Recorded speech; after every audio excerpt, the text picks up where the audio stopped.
नमस्कार, मैं उर्मिलेश।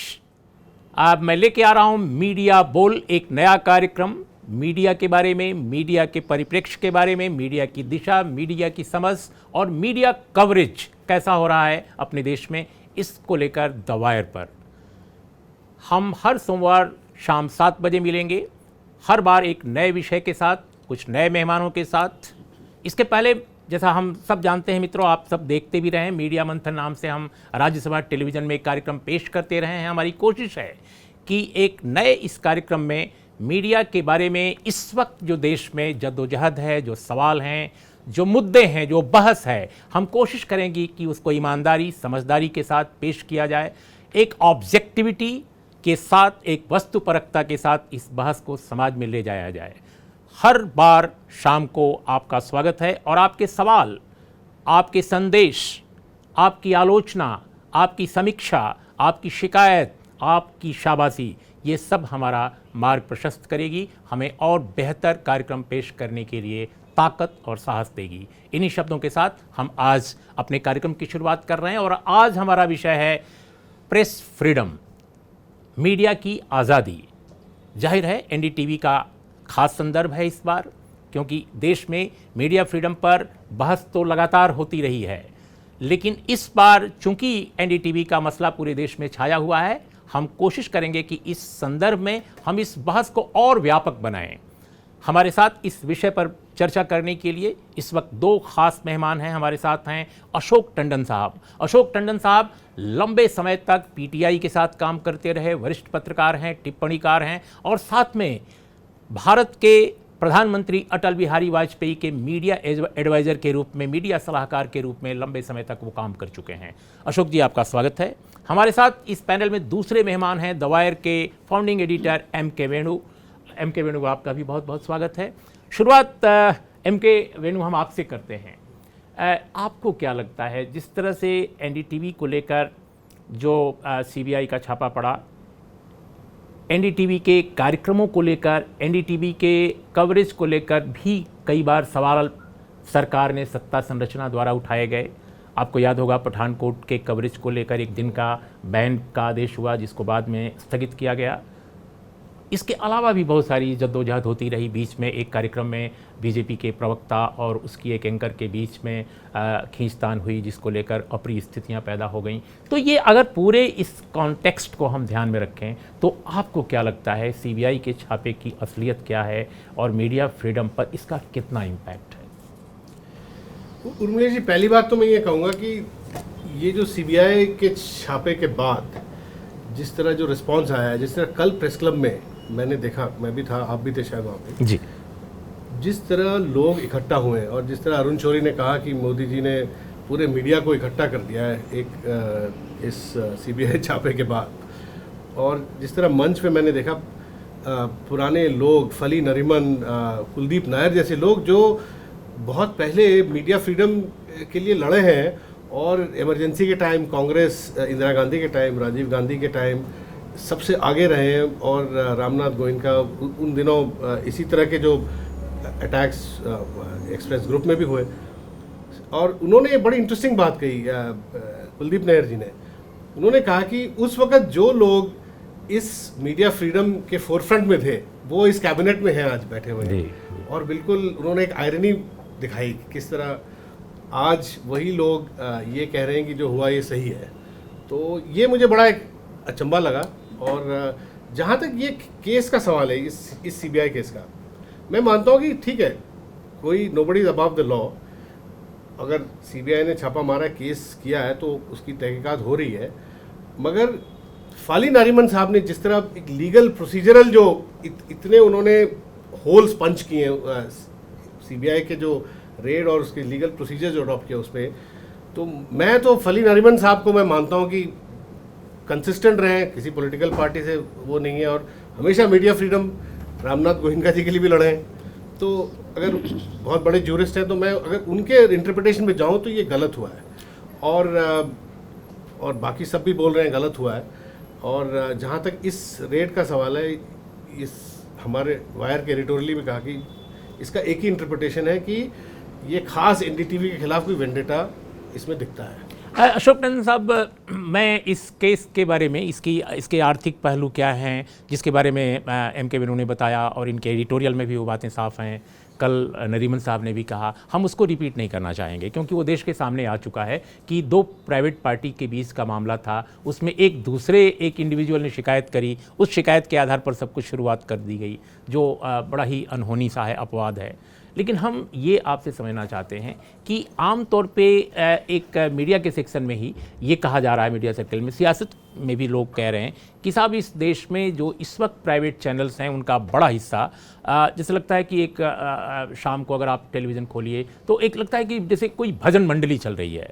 क्या एनडीटीवी, मैं नहीं मानता कि एनडीटीवी कोई इतनी महान पत्रकारिता कर रहा है जो हमारे लिए एक मॉडल हो, आदर्श हो, शायद हम और अच्छी पत्रकारिता चाहते हैं, लेकिन क्या वो भजन मंडली में चूँकि शरीक नहीं हुआ, तमाम चीज़ों के बावजूद, तमाम तरह के कॉन्स्टेंट्स, तमाम तरह के दबाव के बावजूद, तो ये एक क्या गुस्से में की गई कार्रवाई है?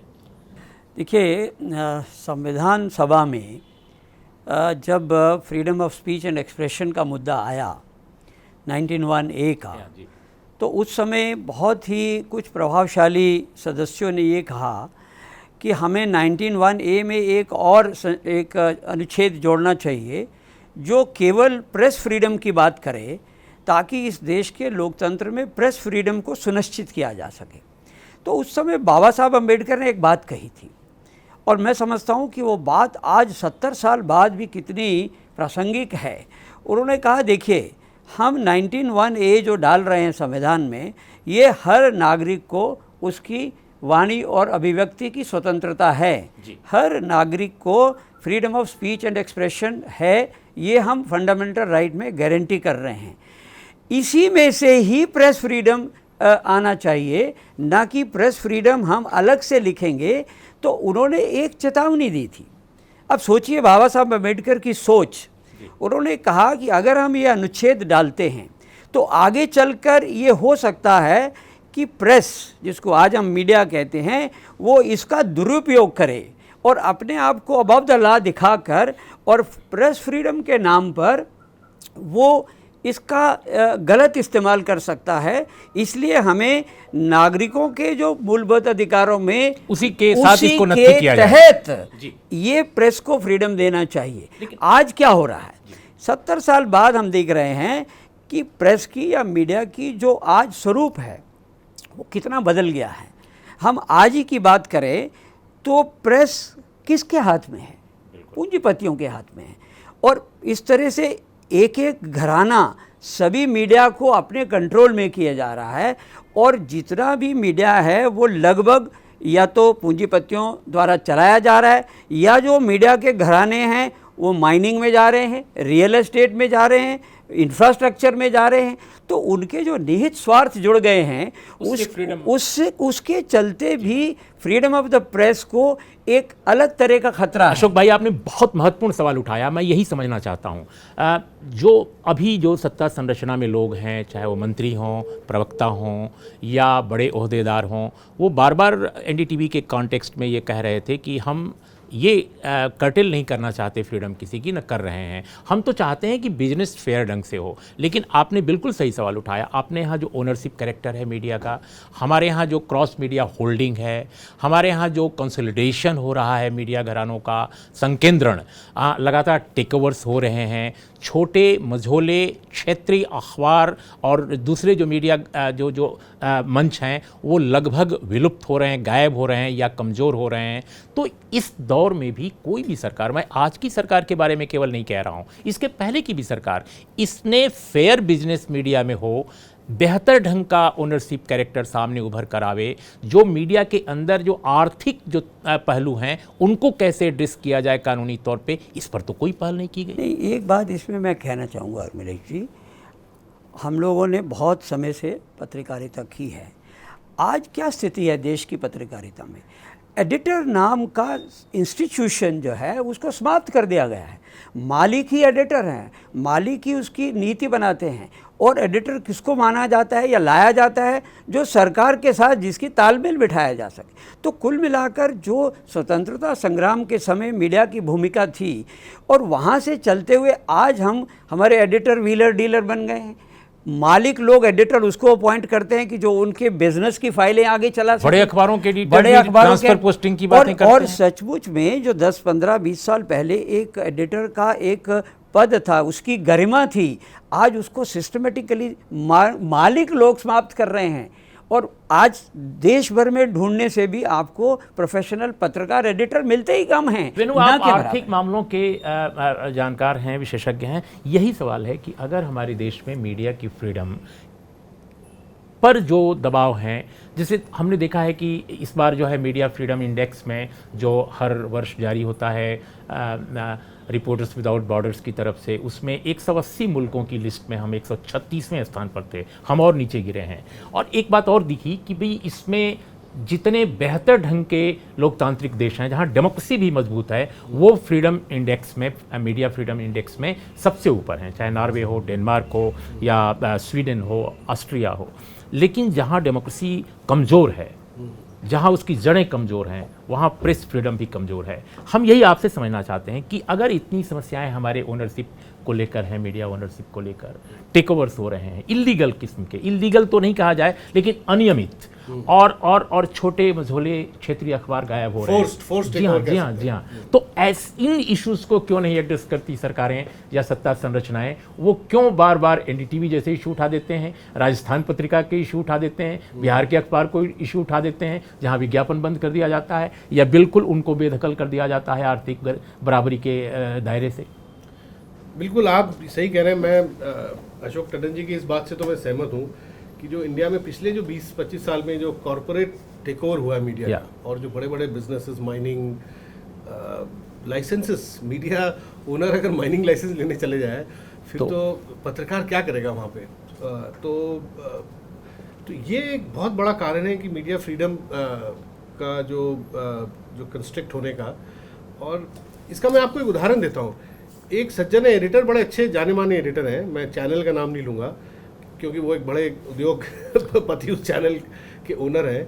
उनका एक वेबसाइट में उन्होंने एक लेख लिखा 2 साल पहले, उसमें उन्होंने अरुण जेटली जी की फाइनेंस मिनिस्ट्री पॉलिसी के संदर्भ में उन्होंने एक क्रिटिक किया कि भाई ये फाइनेंस मिनिस्ट्री सही नहीं चल रहा, और उनका आर्टिकल, चीफ एडिटर, उनका आर्टिकल हटा दिया गया क्योंकि उस वक्त वो जो बड़ा उद्योग था वो उनको कुछ सरकार से कुछ लाइसेंस के सिलसिले में कुछ चाहिए था, और वो हालांकि वो लेफ्टिस्ट नहीं है, वो एक्चुअली राइट है, वो बीजेपी की पॉलिसी से वो सहमत है, और उसके तहत वो इस सरकार की जो इकोनॉमिक पॉलिसीज को क्रिटिसाइज कर रहे हैं। अरुण जेटली साहब जी, वो चीफ एडिटर का आर्टिकल हटा दिया गया और 3 महीने के अंदर उन्होंने छोड़ दिया। तो ये मैं एक उदाहरण दे रहा हूँ, मैं ये नहीं कह रहा कि केवल वही उसी ऑर्गेनाइजेशन में इस तरह हो रहा है, ये सब जगह हो रहा है, और सब जगह प्रेशर्स आ रही हैं कि भाई आप इस तरह लिखिए, ऐसा नहीं लिख सकते। और खासकर टेलीविज़न में इतना मतलब शोर है कि एक टेलीविज़न चैनल, फिर भी मैं नाम नहीं लूँगा, अभी जो लॉन्च हुआ है बड़े ज़ोर शोर के साथ लॉन्च हुआ है, इस सरकार के कई मिनिस्टरों ने उसका स्वागत किया।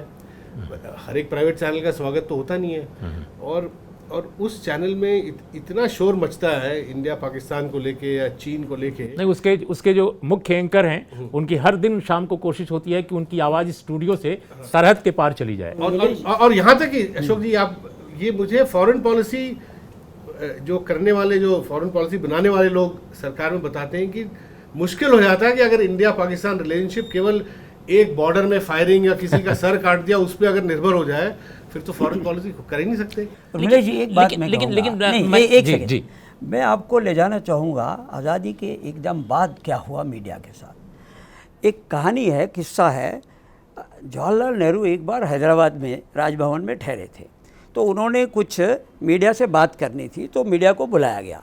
तो एक मीडिया कर्मी जो जिस फटे हाल में था और जिस तरह से उसकी पतलून में उन्होंने और वो सेफ्टी पिन लगा के रखे थे, तो नेहरू की बार बार वहाँ नज़र जा रही थी। तो उन्होंने एक जुमला कहा उस पत्रकार ने, उन्होंने कहा, साहब don't bother about it, this is the plight of Indian working journalists.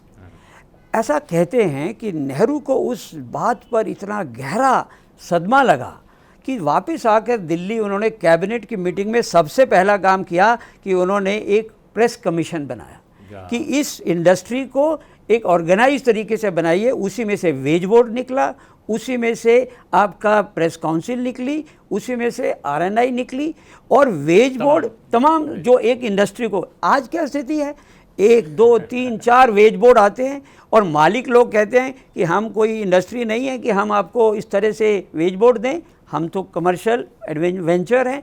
और आज जो स्थिति है मालिकों की, केवल टेलीविज़न मालिकों की बात नहीं कर रहा, प्रिंट मीडिया के मालिक भी अपने आप को बिल्कुल कोई वेज बोर्ड नहीं, तो श्रमजीवी पत्रकारों की जो स्थिति है उनके मुकाबले में मालिकों की हमने, अब टेलीविजन चैनल और में क्या भाई आप तो जानते हैं कि वर्किंग जर्नलिस्ट एक्ट रहते हुए भी अभी तक उसको स्क्रैप नहीं किया गया है, अभी तक पार्लियामेंट से उसको वापस नहीं लिया गया, लेकिन उसका मर्सिया निकल चुका है। हर सरकार मालिकों के दबाव में कोई भी श्रमजीवी पत्रकारों के पक्ष का कोई फैसला करती नहीं है, इतना दबाव। टेलीविज़न चैनल कौन चला रहे हैं आप देखिए, कोई बिल्डर है, कोई डेवलपर है, ये लोग चैनल चला रहे हैं। लेकिन सवाल यही है अशोक भाई, मैं बार बार यही पूछ रहा हूं कि भाई आपने एनडीटीवी पर ये एक छापा डाल दिया, लेकिन आप कहते हैं कि हम बिजनेस सही ढंग का हो इसके लिए छापा हमने डाला, लेकिन आपने बिजनेस को ठीक करने के लिए, मीडिया बिजनेस की बात मैं कर रहा हूं, आप कोई काम नहीं करते हैं। कोई सरकारें आप बता दीजिए हाल के वर्षों में जिन्होंने मीडिया इश्यूज को एड्रेस किया हो,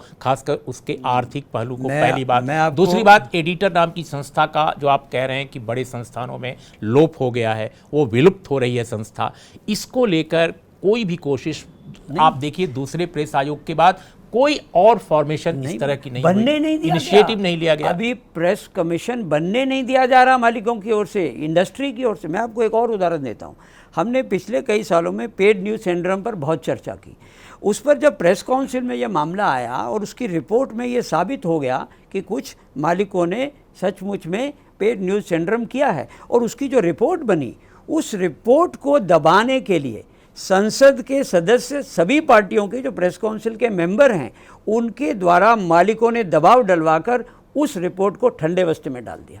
तो यहाँ पर किसी एक दल की बात नहीं है, तो राजनीतिक जो लोग हैं, चाहे वो सत्ता में हो या विपक्ष में हो, उनके लिए भी जो मीडिया है वो एक टूल है, वो उसका इस्तेमाल करना। इसलिए किसी को फ्रीडम ऑफ प्रेस की चिंता नहीं है, इसलिए मैं राजनीतिज्ञों से कोई उम्मीद नहीं करता। तो फिर आप मानते हैं कि एनडीटीवी पर जो छापा है वो केवल पॉलिटिकल कारणों से है? देखिए, हम क्योंकि उनको सूट नहीं कर रही थी। देखिए उर्मिला जी, किसी भी इंसिडेंट को हम आइसोलेशन में अगर डिस्कस करेंगे तो प्रेस फ्रीडम पर चर्चा नहीं हो सकती। सवाल ये है कि प्रेस फ्रीडम पर जो आघात हो रहे हैं, जो उसके रोड ब्लॉक्स किए जा रहे हैं, वो तो हर तरह से हो रहे हैं। और उसमें मैं समझता हूँ कि जो एक व्यापारीकरण हुआ है मीडिया का, जिसके चलते टीआरपी या पैसा कमाना जो धंधा बन गया है प्रेस फ्रीडम के नाम पर, उसके चलते जब व्यापार बन गया है, मीडिया व्यापार बन गया है, और व्यापार में अगर घोटाले होते हैं तो देखिए हर मीडिया हाउस के स्केलेटन्स हैं, क्योंकि वो और किसी न किसी धंधे में पड़े हुए हैं। लेकिन सवाल ये है जो कह रहे हैं अशोक जी कि मीडिया व्यापार बन गया है, देखिए अमेरिका में भी कॉर्पोरेट के पास ही मीडिया है,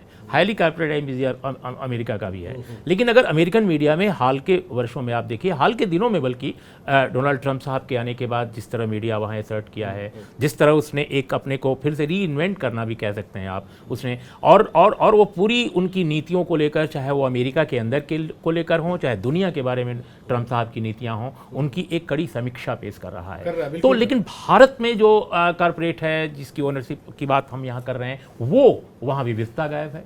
यहाँ पे उर्मिला जी एक फर्क है अमेरिका से। यहाँ पे टंडन जी जो कह रहे हैं वो सही कह रहे हैं। व्यापारीकरण जो अमेरिका में भी एक सन 1950 50 और 60 में बड़ा जबरदस्त हुआ था।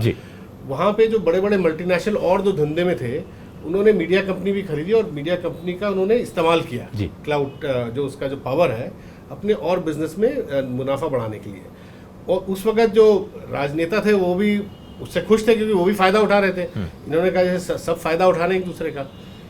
हिंदुस्तान में वो दौर अब चल रहा है, और मुझे लगता है कि हमारी जो मीडिया भी आगे जाके और मैच्योर होगी, और जो स्टैंड अलोन, जो केवल मीडिया कंपनी, आजकल अमेरिका में मीडिया कंपनीज वो हैं जो केवल मीडिया चला रही हैं, चाहे आप उनसे अग्री ना करते हो, चाहे फॉक्स न्यूज़ ले लो, CNN ले लो, या अपने और भी BBC तो खैर एक बड़ा कॉर्पोरेशन, मगर और भी जो आप ले लो तो ज़्यादातर वो केवल मीडिया के ही बिजनेस में है। लेकिन अगर वो वाला मॉडल यहाँ पे अभी आना जरूरी है, जो केवल मीडिया खुद एक वायबल मीडिया, एक इकोनॉमिकली वायबल मीडिया खड़ी हो, उसके लिए मेरा ये मानना है कि कॉस्ट पे ध्यान रखना बहुत ज़रूरी है। आप ये हमेशा एक लो कॉस्ट ऑपरेशन ही, जो अच्छा मीडिया जो है वो बहुत ही एक्स्ट्रावेगेंट बड़े मुनाफे के पीछे नहीं भाग सकता।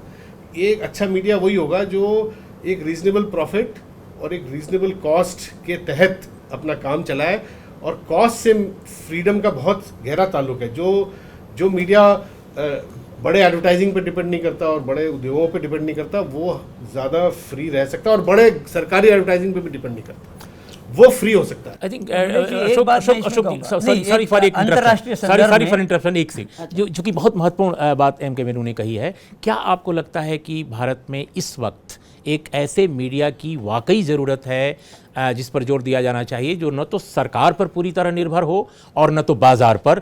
जो लो कास्ट जिसकी ये बात कर रहे हैं, वेब दुनिया हो सकती है, पोर्टल्स हो सकते हैं, या इस तरह का? बिल्कुल, मैं तो सहमत हूँ। देखिए, जब हमारी आज़ादी हुई, आज़ादी की लड़ाई हुई, उस समय मीडिया ये लो कास्ट क्या बिल्कुल खर्चा ही नहीं था। वहाँ से चलते हुए हम उसका इतना कमर्शलाइजेशन हो गया है कि टीआरपी बढ़ाने के लिए कुछ भी करने को तैयार है चैनल, अखबार अपने बेचने के लिए कुछ भी। तो वो जो स्थिति बन गई है, और मैं वेणु की बात से सहमत भी हूँ और उम्मीद करता हूँ कि आने वाले समय में हमारा मीडिया मैच्योर हो। लेकिन जहाँ तक विकसित देशों की बात है, तो लंदन में जो फ़ोन हैकिंग इंसिडेंट हुआ, उसने ब्रिटेन की भी जो एक बड़ी एक छवि थी कि वहाँ बड़ा मीडिया फ्रीडम है, उसकी पोल खोल के रख दी साहब।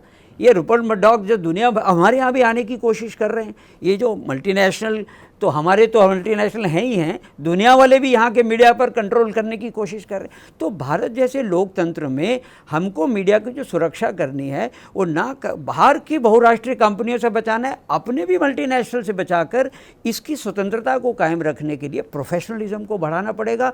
लो कास्ट मीडिया अगर आएगा, जहाँ खर्चे हैं ही नहीं, कम हैं, तो कास्ट निकालनी आसान होगी। अब देखिए, ये इवेंट होने लगे हैं, कनक्लेव, समिट, ये क्या है? ये पैसा बनाने के धंधे। कल अरुण शौरी ने बहुत ही पते की बात कही। उन्होंने कहा कि ये आप पॉलिटिशियंस को बुलाना बंद करो, क्योंकि आज के तारीख में प्राइम मिनिस्टर का आना एक इवेंट में बड़े बड़े स्पॉन्सर्स आके खड़े हो जाते हैं, कॉर्पोरेट आके बड़े बड़े एडवर्टाइजमेंट्स, 2 करोड़ पीएम आ रहा है आपके फंक्शन में, चलो हमारा 2 करोड़ का स्पॉन्सरशिप। अब पिछले दिनों में ये हमने देखा, एक टाइम्स ऑफ इंडिया ग्रुप में पीएम आने वाले थे, उनकी ग्लोबल समिट थी, आखिर में आए नहीं क्योंकि वो उनकी कुछ कवरेज से दिक्कत थी उनको, और आखिरी मिनट सारे स्पॉन्सर दौड़ के चले गए और वो बिल्कुल वही खड़े रह गए। उन्होंने सब कैंसिल करना पड़ा। चंद्रबाबू नायडू आने वाले थे, वो भी नहीं आए, ब्यूरोक्रेट सब ने मना कर दिया। तो आपने क्या किया? आपने डिपेंडेंस दिखाई स्टेट पे अपने रेवेन्यूज़ के लिए। ये जब तक आप करोगे फ्रीडम नहीं होगा। बिल्कुल ठीक बात है। देखिए, मंत्रियों को बुलाने के पीछे मंशा क्या है? आप उनके नाम पर कॉर्पोरेट को टेबल खरीदने के लिए मजबूर करते हैं। शुरू में बहुत लोगों ने समझा कि ये कॉन्क्लेव जो हो रही है, इसमें मीडिया घराने अपना पैसा खर्च कर रहे हैं, लेकिन बना कुछ भी नहीं खर्च करते, सिर्फ बनाते हैं। अगर मीडिया एक धंधा बन गया है, तो फ्रीडम ऑफ स्पीच को खतरा तो देखिए इन सब कारणों से हो ही रहा है। तो मेरा ये कहना है कि सरकार के नाम पर हम जो एक खतरे की बात करते हैं ना, कि सरकार से बहुत खतरा है फ्रीडम ऑफ द प्रेस को, मुझे लगता है कि टोटलिटी में इसको देखा जाना चाहिए। प्रोफेशनलिज्म कम हो रहा है, मर रहा है। जो जेन्युइन प्रोफेशनल जर्नलिस्ट हैं, उनको भी कहीं ना कहीं कॉम्प्रोमाइज़ करना पड़ रहा है अपने सर्वाइवल के लिए। तो मालिक अगर ये धंधे में पड़े हैं और वो सरकार के साथ भी एक तरह से अपना एक तालमेल बिठाकर चल रहे हैं, तो बेचारा पत्रकार क्या करेगा? लेकिन एक प्रश्न उठता है, हम लोग अब कंक्लूड करेंगे धीरे धीरे, लेकिन हम ये समझना आपसे चाहते हैं, जैसे मान लीजिए प्रेस क्लब में जो पत्रकारों की, वरिष्ठ पत्रकारों की बैठक हुई एनडीटीवी इशू को लेकर, उसमें बड़े सवाल उठे, बहुत सारे सुझाव भी आए। क्या आपको लगता है कि आज के दौर में प्रेस फ्रीडम को लेकर जो बड़े सवालात हैं, खासकर आर्थिक सवालात, खासकर एडिटर कैसे उसकी संस्था कैसे जीवंत बनी रहे, कैसे बाज़ार और सरकार के बीच से अपने को मीडिया फ्रीडम बचा सके, इसको लेकर बड़े जो इश्यूज़ हैं उनको कैसे एड्रेस किया जाए, क्योंकि कोई कमीशन नहीं बना है। तो ऐसे में आपको क्या लगता है, शुरुआत क्यों नहीं करते तमाम लोग जो मीडिया के बड़ी हस्तियां हैं, पत्रकार हैं, घराने में काम करने वाले लोग? देखिए, इसकी शुरुआत हम और आप और वेणु नहीं कर सकते। सरकार एक पहल कर सकती है कि वो 3rd प्रेस कमीशन बनाए, देखिए, इलेक्ट्रॉनिक मीडिया जब से इस देश में आया है तब से प्रेस कमीशन बना ही नहीं है। वो तो प्रेस काउंसिल की ज्यूरिसडिक्शन में भी नहीं आता है। तो केवल अगर ये जो समाचार पत्र उसके ज्यूरिसडिक्शन में आएंगे तो बात नहीं बन। अभी सोशल मीडिया आ गया, इलेक्ट्रॉनिक, इन सब के मुद्दों को एड्रेस करके कॉम्प्रिहेंसिव मीडिया पॉलिसी की ज़रूरत है। और ये काम सरकार कर सकती है कि किसी सुप्रीम कोर्ट के रिटायर्ड चीफ जस्टिस की अध्यक्षता में तीसरा प्रेस कमीशन क्यों नहीं बन सकता। वेणु, आपकी क्या राय है इस कमीशन को लेकर? क्योंकि इन दिनों कमीशन भी बनते हैं, उसमें एक ही तरह के लोग, एक पक्षी ढंग का कमीशन बन जाता है और ले देकर जो रिपोर्ट आती है वो चूचू का मुरब्बा बन जाती है। इस पे तो अभी मैं टंडन साहब से हम बैठने से पहले मैं कह रहा था, ना पिछली सरकार, जितनी सरकारें आई हैं उनकी मंशा इसमें सही रही है या इस सरकार की, ये बात शुरू से चली आ रही है कि हमें भी एक बीबीसी ऐसा मॉडल खड़ा करना है जी। जो इंडिपेंडेंट रेवेन्यू हो, जिसका हर एक टेलीविजन सेट पे जो छोटा सा एक जो फी लेके, सब सरकारों ने इसके बारे में बोला मगर कोई नहीं कर पा रहा। प्रसार भारती बिठा दिया, उसका आइडिया यही था कि एक बीबीसी जैसे एक इंडिपेंडेंट, इसी के लिए प्रसार भारती बना। अगर उर्मिला जी सरकार अगर ये नहीं कर सकती, एक अपने ही दायरे में एक बीबीसी टाइप एक इंडिपेंडेंट खड़ा नहीं कर सकती जिसका रेवेन्यू अलग हो, प्रोफेशनल चलाए, तो वो पूरे बड़े मीडिया लैंडस्केप में क्या सोचेगी? ये बड़ा सवाल है अशोक भाई कि अगर आपने प्रसार भारती बनाई, आपने ये चाहा कि आप दूरदर्शन को डेमोक्रेटाइज करें, उसको वाकई नेशनल ब्रॉडकास्टर बनाएं, आप नहीं बना सके, सभी सहमत हैं इस पर। हमारा ये आपसे कहना है कि हाल के वर्षों में आप देख लीजिए कि पार्लियामेंट की स्टैंडिंग कमेटी ने रिपोर्ट पेश की इंफॉर्मेशन टेक्नोलॉजी मिनिस्ट्री की मई 2013 में। मई 2013 की रिपोर्ट, मैं आज तक इस तरह की रिपोर्ट कम से कम पार्लियामेंट की किसी कमेटी की नहीं देखा जिसने कि इस तरह की रिपोर्ट पेश की हो, जो पेड न्यूज़ को लेकर, क्रॉस मीडिया होल्डिंग को लेकर, एडिटर की संस्था के डूबने को लेकर, तमाम इश्यूज़ को एड्रेस करती है। आज तक उसका एग्जीक्यूशन नहीं हुआ, उसकी रिकमेंडेशन स्वयं संसद की कमेटी की रिपोर्ट को नहीं कुछ किया गया।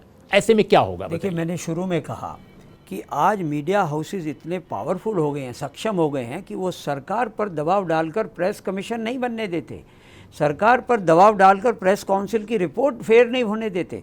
और उस सारे खेल में कोई भी सरकार, ये जो मीडिया हाउसेस के मालिक हैं, इनसे कोई एक तरह से टकराव भी नहीं लेना चाहती हैं। तो कुल मिलाकर जो खतरे मीडिया के हैं, उसे दूसरा प्रश्न आपने जैसे कहा, तो फिर हम प्रोफेशनल जर्नलिस्ट ही इसमें क्या पहल कर सकते हैं? और अब दिक्कत क्या है कि जो एडिटर बना है उसे अगर एक मालिक की नौकरी करनी है तो वो अपनी पहले नौकरी बचाएगा या प्रोफेशनलिज्म दिखाएगा। तो इस सब में कहीं ना कहीं पत्रकार पिस रहा है, वो मालिक के दबाव में आकर भी पिस रहा है, और दूसरा उसका प्रोफेशनलिज्म कॉम्प्रोमाइज़ हो रहा है। और इस बीच में कोई भी सरकार इन मीडिया हाउसेस के साथ किसी प्रकार का एक टकराव न लेते हुए अपना लाभ उठाकर उसका फ़ायदा उठाना चाहते हैं। कौन इस झंझट में पड़े? क्योंकि मालिकों की लॉबी इतनी पावरफुल है। ये INS का जैसे मैंने आपको उदाहरण दिया, नहीं क्रॉस मीडिया कौन तोड़ा जाए? नहीं, लेकिन सवाल यह है कि क्रॉस मीडिया होल्डिंग को ही जैसे एक इशू उठा लें और उसको एड्रेस करें, क्यों नहीं करते? नहीं, सवाल ये है, नहीं, इसकी मांग हमारी ओर से उठनी चाहिए। मैं समझता हूँ हम एडिटर्स गिल्ड ऑफ इंडिया में हमेशा बार बार इस पर प्रस्ताव पास करते हैं कि क्रॉस मीडिया ओनरशिप होनी चाहिए। एक ही घराने के हाथ में देश का लगभग मीडिया पूरा जा रहा है। रेडियो भी चलाएगा, अखबार भी चलाएगा, चैनल भी एक हाउस आजकल 5-5 चला रहे हैं। आज की डेट में तो 5 क्या 25 भी हो गए हैं किसी के पास। अब इन पर चिंता हम व्यक्त करते हुए सरकार पर दबाव ये डालें कि भाई इसके बारे में कुछ किया जाना चाहिए। सभी दल इस पर बातचीत में सहमत होते हैं, सरकारी पक्ष भी सहमत होता है, लेकिन पहल करने के लिए मुझे लगता है कि एक अगर पूरे प्रोफेशन से ये मांग उठती है कि एक मीडिया, देखो आपने कहा मीडिया कमीशन में एक ही तरह के लोग भरे जाते, ऐसा नहीं है। आप retired chief justice of India की अध्यक्षता में बनाकर देखिए, पहले और दूसरे मीडिया कमीशन के बहुत अच्छे परिणाम निकले थे। दूसरा, पहला प्रेस कमीशन नेहरू ने बनाया, दूसरा प्रेस कमीशन मोरारजी देसाई की गवर्नमेंट के समय बना, बहुत अच्छे। आज पिछले 10 साल से यूपीए के समय भी ये मांग उठती रही, उससे पहले NDA 1 में भी मांग उठी, आज फिर ये मांग उठनी चाहिए।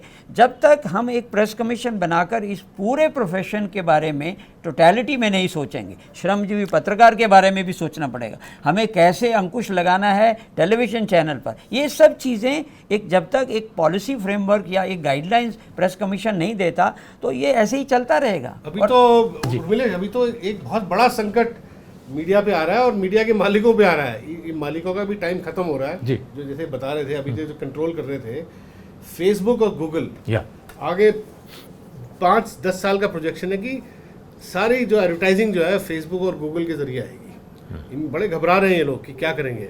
फेसबुक एक बड़ा एक 1000 पाउंड गोरिल्ला की तरह, एक ग्लोबल कॉलोनाइजर की तरह आ रहा है और इसको किस तरह काउंटर करेंगे, अभी प्रेस कमीशन जो कह रहे हैं उसको ये भी देखना पड़ेगा बिल्कुल कि ये हमारी जो अपनी जो ऑटोनॉमी है वो कहाँ जाएगी, सॉवरेनिटी, बिल्कुल हाँ, इन द फेस ऑफ अब ये उनकी गलती नहीं है, फेसबुक गूगल की नहीं है। वहाँ पे तो 1.5 बिलियन तो उनके सब्सक्राइबर्स हैं और हमारे सारे जो पाठक हैं वो फेसबुक के थ्रू, खासकर हिंदी में।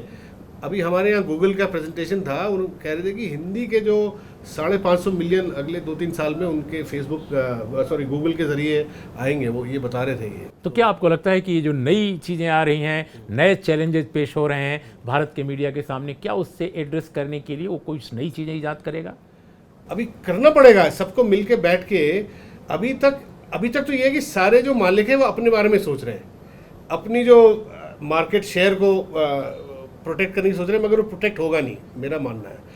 छोटे छोटे जो मीडिया है, मैं उसमें हमारे वायर को भी गिनता हूँ, और वो अब उनकी सोच जो है, जो लो कॉस्ट ऑप्शन में बता रहा था, ये एक आगे जाके लोग छत्तीसगढ़ में, लोग अपने बिहार में व्हाट्सएप के जरिए, ऐसे भी लोग हैं जो सोशल मीडिया को यूज़ भी कर रहे हैं, जो छोटे लोग यूज़ कर रहे हैं और अपने लो कॉस्ट मॉडल से चला रहे हैं, न्यूज़ को सप्लाई कर रहे हैं, न्यूज़ को डिस्ट्रीब्यूट कर रहे हैं। तो ये एक बड़ा कॉन्ट्रडिक्शन आ रहा है हमारे आगे। बिल्कुल ये खतरा है, ये बहुत बड़ा खतरा है, कॉन्ट्रडिक्शन है, और इसको किस तरह रिजॉल्व करना है, ये इसमें ना कोई सरकार में सोच है, ना कोई मीडिया ऑर्गेनाइजेशन। अंदर बात कर रहे हैं लोग times of India, HT group में, कि 6 साल बाद हमारा क्या होगा, सारी एडवर्टाइजिंग अगर फेसबुक और गूगल के थ्रू आएगी तो हमारा तो नुकसान होगा, मगर मिल के कोई बात नहीं कर रहा।